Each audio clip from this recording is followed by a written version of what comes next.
ஆசீர்வதிக்கும் தேவன் நம்மை ஆசீர்வதிப்பாரே.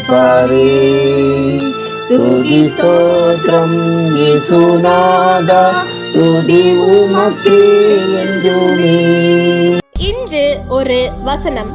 தேவரீர் எங்களுக்கு இறங்கி எங்களை ஆசீர்வதித்து உம்முடைய முகத்தை எங்கள் மேல் பிரகாசிக்க பண்ணும். சங்கீதம் 67:2. அன்புக்குரியவர்களே, இந்த நாட்களில் துதிப்பதில் புதிய ஒரு ஆர்வம் உருவாகியுள்ளது. துதிப்பது நமது பிரச்சனைகளிலிருந்து நாம் வெளிவரவும் நமது தேவைகளை பெற்றுக் கொள்ளவும் உதவுகிறது என்பது உண்மைதான். ஆனால் நாம் சிறுபிள்ளைத்தனத்திலிருந்து மேலெழுந்து சபையின் ஆசீர்வாதத்திற்காக ஆண்டவரை தொழுவோம். உலகின் ஆசீர்வாதத்திற்காக அறுவடையின் ஆண்டவரை வேண்டுவோம். விண்ணரசின் புதிய வெற்றிக்காக சேனைகளின் ஆண்டவரை போற்றுவோம். பெந்தேகோஸ்தே நாளுக்கு முன் கிறிஸ்துவின் பரமேறுதலை அடுத்து 10 நாட்களும் வேண்டலின் ஆவியும் துதித்தலின் ஆவியும் சீடர்களை வெகுவாய் பற்றியிருந்தது. சீடர்கள் மகிழ்ச்சியோடு எருசலேமுக்கு திரும்பி வந்து நாள்தோறும் தேவாலயத்திலே கடவுளை புகழ்ந்து துதித்துக் கொண்டிருந்தார்கள். எழுப்புதலுக்கான ஜெபம் என்றால் ஆண்டவரே எழுப்புதலை அனுப்பும் என்பது மட்டுமல்ல, அது பரிசோதனையையும் பாவ அறிக்கையையும் உள்ளடக்கியது. கர்த்தருக்குள் நிறைவேற்றாத பொருத்தனைகளையும் பிறருக்கு விரோதமாக செய்தவற்றையும் இதே வேண்டுதலில் நினைவு கூற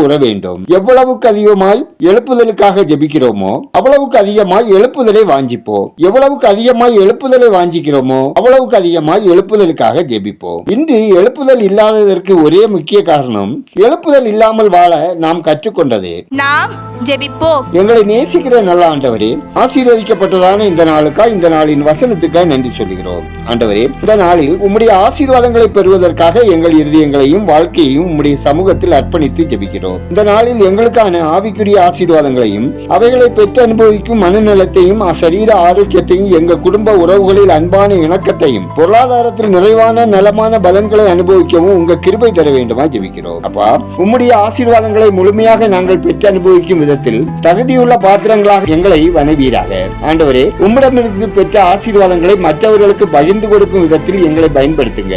அப்பா, உண்மையில் நம்பிக்கை வைத்து நன்மைகளுக்காக காத்திருக்கிற எங்களுக்கு அடைக்கப்பட்ட கதவுகளை திறந்து உங்க தயவினால் நிறைவான செழிப்பான ஆசீர்வாதங்களை நிறைவாக பொழிய பண்ணுவதற்காக துதிக்கிறோம், தோத்தரிக்கிறோம், நன்றி செலுத்துகிறோம். ஆண்டவரே, குடும்பங்களில் கணவன் மனைவிக்குள்ளே ஒரு மன ஒற்றுமை காணப்படவும், பிரிந்தவர்கள் இணைந்து வாழவும், பிள்ளைகள் கர்த்தருக்கு பயந்து பெற்றவர்களை நேசிக்க அன்பு கூறவும், பரீட்சை தேர்வு முடிவுகளை எதிர்நோக்கி இருக்கும் பிள்ளைகள் நல்ல மதிப்பெண்கள் பெற்று வெற்றி பெறவும், எதிர்பார்க்கும் மேல் படிப்புக்கான வாய்ப்புகள் கிடைக்கவும், வாலிப பிள்ளைகளுக்கு ஏற்ற துணை கிடைக்கவும், வேலைக்காக காத்திருப்போருக்கு கல்வி தகுதிக்கான வேலை கிடைக்கவும், வேறுகால ஸ்திரீகளுக்கு சுகப்பிரசவம் உண்டாகவும், அப்பம் தண்ணீர் பொருளாதாரம் ஆசீர்வதிக்கப்படவும், போக்குவரத்தில் தேவ பாதுகாப்பை பெற்று அனுபவிக்கவும், வியாதியோடு உடல் சுகவீனத்தோடு வாழுகிறவர்களை உங்க தழும்புகளால் குணப்படவும் ஜெபிக்கிறோம். தேசம் ஆசீர்வதிக்கப்படவும், மக்கள் இரட்சகரை அறியும் அறிவில் வளரவும், நடைபெறும் லோக்சபா தேர்தலில் தேவ மகிமை வெளிப்படவும், ஊழியர் நலன் காக்கப்படவும், ஊழியர் தேவைகள் சந்திக்கப்படவும், ஊழியத்துக்கு விரோதமாக எழும்புகிறவர்கள் ரட்சிக்கப்படவும் ஜெபிக்கிறோம். எங்கள் விண்ணப்பத்தை அங்கீகரித்ததற்காக நன்றி சொல்லுகிறோம்.